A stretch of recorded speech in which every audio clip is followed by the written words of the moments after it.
Hello, Stuart here. Today, false friends, the type edition.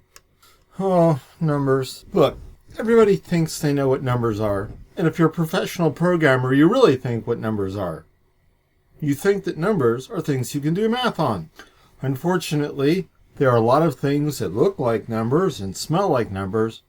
There are not actually numbers. For example, I hate to say it, phone numbers. So, you would think that everybody in the civilized world would get together and just like they did with, say, the meter, go, there should be a universal format for phone numbers all over the world. And you would think that, like air traffic control and shipping control being done in English, because, well, we invented those things, that the ISO or somebody would have a really great definition of phone numbers. You'd be wrong.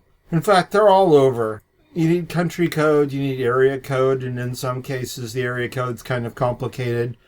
You'd think that, well, all right, maybe the fundamental number of numbers is always going to be 7, as it is in the United States, and that if you don't have an area code, you're presumed to be wherever the area code is that you're in. Unless, of course, the two area codes are separated by, say, a block, as there is in my case. Literally, if I walk that way, the 7-digit area telephone number I've just been given doesn't matter. So you always have to get all 10 of people's digits. And, of course, if I'm working with my friends internationally, I have to get their country code. And if I get a telephone number and I get it from somebody else, I always have to ask myself whether or not I have everything I need to actually call them. Because parts of the area code and even part of the phone number may be missing. I got a phone number the other day and it was 531. That was the entire phone number. Now, in most places in the United States, 531 isn't a number, but 511 is a number, as are 411 and 911. Or if you're in other parts of the world, 999 or 119 or... see what I mean? They're not actually numbers. You can't do math on them. And writing an algorithm to test the completeness of a so-called phone number is extremely difficult. Dates and times. Here we feel like, wow, we could really be on solid ground here. After all, there is a standard. ISO 8601 will allow you to record accurately the time, the date, and the time zone of any place on Earth. Now, here's the problem. It's missing milliseconds and nanoseconds, so really no good for sciencey things. But for everyday dates and times in, say, a business context, it's probably all right. And, in fact, what's interesting about dates and times is, theoretically, you can do math on them. And you're like, yes, that's right. I can figure out how many days are between two dates. I can add 2 weeks to a date to get a deadline. I can do all sorts of fun things. When I do that, does it make sense? Does the date supposed to be immutable? Here's an example. I have a form, and the person digitally signs the form, and we record the date that they give us where they are. How do we store that? It's user input. It should be immutable. That is to say, we have to take it as read that whatever they gave us is legit. Now, of course, we're going to want to do some validation on that. What kind? Is it in the right format? I suppose you could. Is it parsable to a date time and thence to a number underneath the covers? And hence we think it's a valid date time? Sure, we could do that. We could take the whatever format people write dates in wherever they're signing the form. I happen to like year, month, day.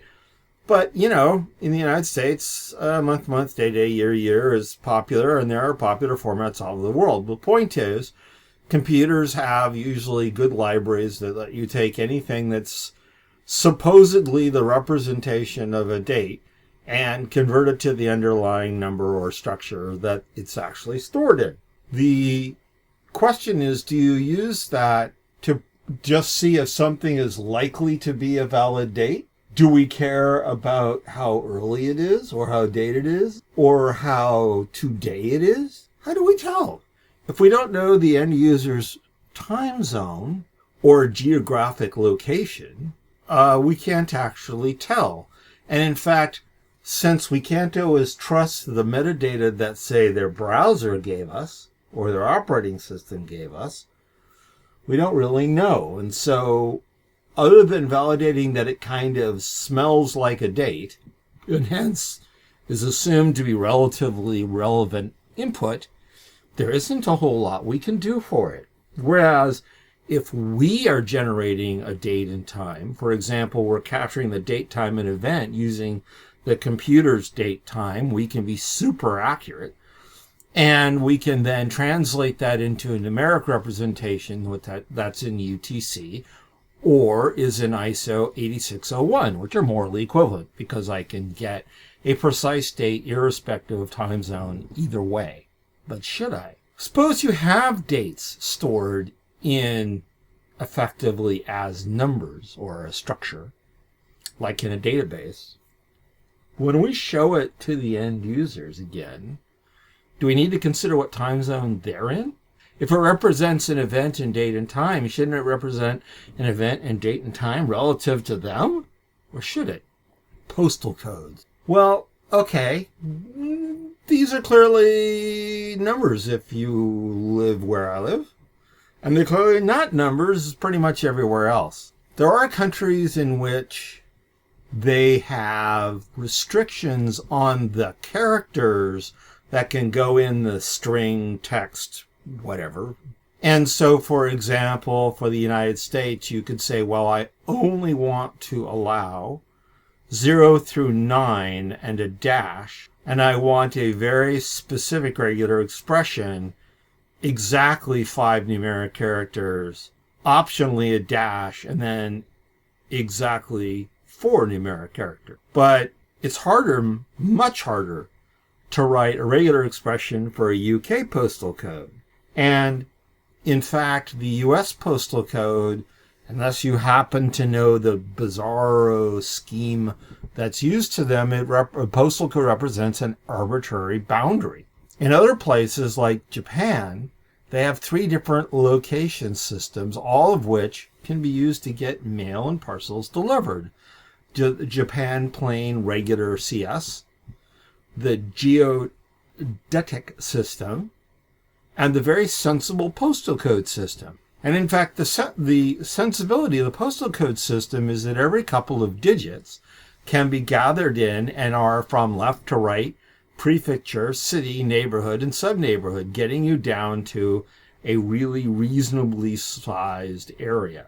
And because they're not strictly geographic or maybe geological, but they are semantically geographic, there's actually useful information. So if, you are in, say, Kyoto, and you're in a particular neighborhood, and the friend lives in a particular sub-neighborhood, you can go there and then just start reading the nameplates until you find where your friend lives. Geodetic codes are really great, or Japan Plain Rectangular CS dates are great, because you are, say, a flower delivery company.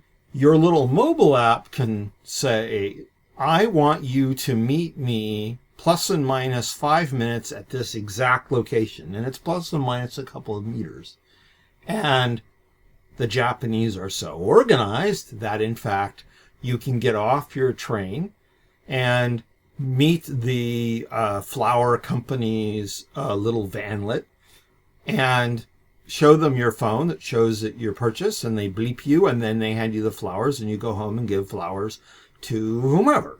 But postal codes are a problem, especially if all of your inputs are designed to validate postal codes without any other kind of geographic or geological information that says, what is this thing relative to? And asking your users to pick from a drop down or guess based on their browser's metadata and then letting them change that and then enter something, or having them just enter something and figure out which of the many, many, many representations in not just Japan, but countries all over the world. In fact, some clever people invented a system to get you down to the closest 3 meters everywhere on Earth by giving you 3 unique English words. So, pterodactyl postal integrity is an actual place on Earth. Well, that would be useful. Of course, you've got to get everybody to agree to use it. Some systems are even more arbitrary. Some, not all regions even have the idea of a postal code. And in some places, they're not even vaguely required. There are countries where you can say, white cabin past the old oak tree that got hit by lightning, that you get to if you go on the east-southeast road away from the blah, blah, blah city. And they'll deliver it. Well, that's fantastic customer service. But how on earth are computers meant to deal with that? Altitude, longitude, and latitude. In theory, if you were to believe your handheld GPS, hereinafter called your smartphone.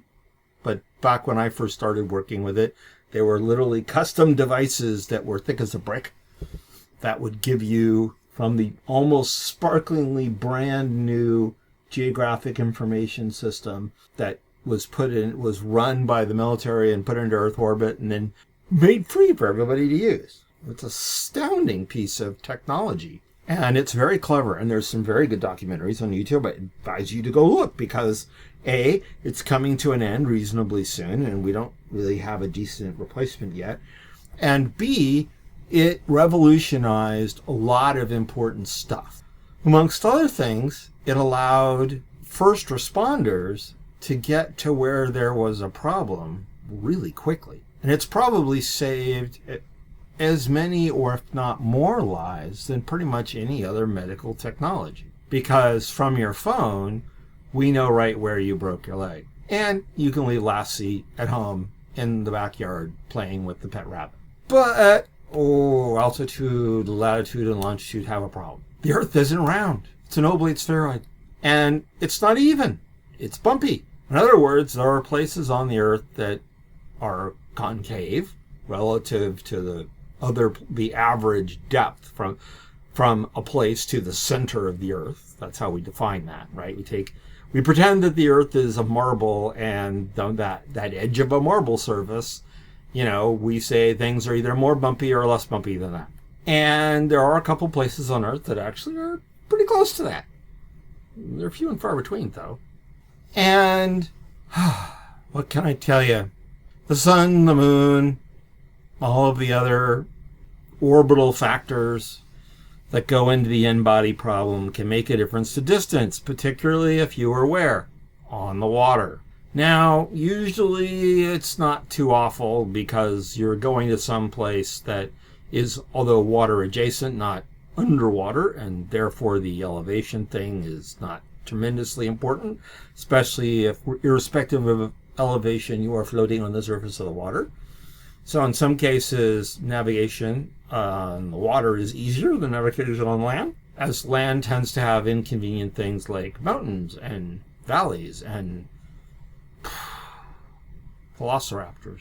So here's the thing, though. As people, we spread out the surface of the Earth like we peeled an orange. And depending on how we do that, we end up making horrible distortions to the actual distances compared to the distances on the flat surface. Because on a flat surface, your temptation would be to whip out your favorite ruler and go, it's about 31 centimeters, okay, so blah, blah, blah, here's the scale, it's not that far away. You'll either overshoot or undershoot it, because the Earth is A, not round, B, bumpy, C, projections terribly distort proportion. The worst of them is the famous Mercator, and I invite you to go watch some really nifty map-making geeky things about maps. And don't even get me started about where the North Pole is, because that's a whole different thing. if we have a place, altitude, latitude, and longitude is excellent. Generally, it's close enough for whatever problem you have. It's only when you're trying to find out how you would get from one point on the Earth to another point on the Earth. Are you flying as the crow flies? If so, how far north or east or west are you going relatively? Because the aforementioned distortions will throw that off. If you are going far enough, fast enough, the unevenness of the world becomes super important. And in fact, the shortest distance between 2 points ceases to be a line pretty much past the place where you can actually see where you're going with your naked eyeball. Also, although these days altitude, latitude, and longitude are pretty good because we're getting them from the aforementioned smartphone, who are paying attention to the signals from the aforementioned satellites in orbit that were put there and render things with amazing precision. Humans suck at measuring things. And if you really want to get into it, go read an article about how long is a coastline. The other thing is that depending on where you're going, altitude, latitude, and longitude may not even apply. They're okay on the surface of the Earth. They're a completely different geocoordinate system on the moon. And if you're trying to map the path from the Earth to the moon, then celestial mechanics kicks in. And again, humans suck at measuring. I'm astounded the Apollo program hit the moon every single time. Goes to show a lot just how many smart people were really thinking about the problem. And they were able to think about the problem intelligently because of Einstein. I'm not blaming him. I'm just saying he was super keen on reality.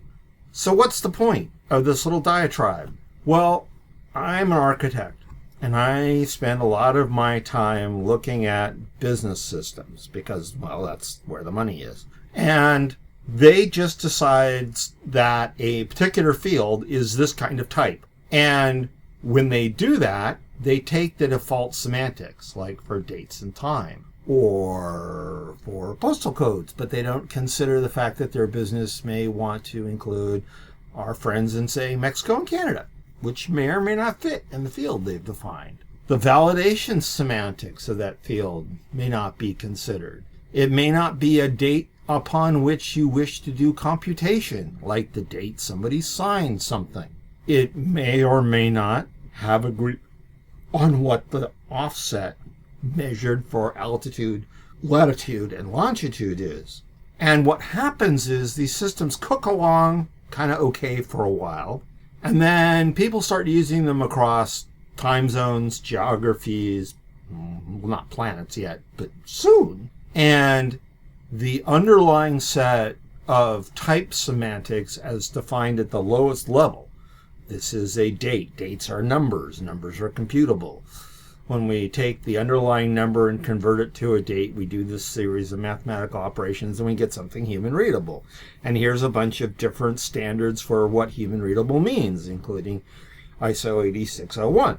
But if we have not considered the business semantic, like immutability or different places around the world, or is this a computable date or not, we're going to start having some really weird system and data problems that are truly going to annoy your end user. And when you come to that conclusion, like, oh, we're taking every single date from everywhere we ever get any of them, and we're treating them like they were literal dates in a particular format, and converting them into a number and storing that into a database, and then when we show them to people, we're translating into some format so it's easy to read.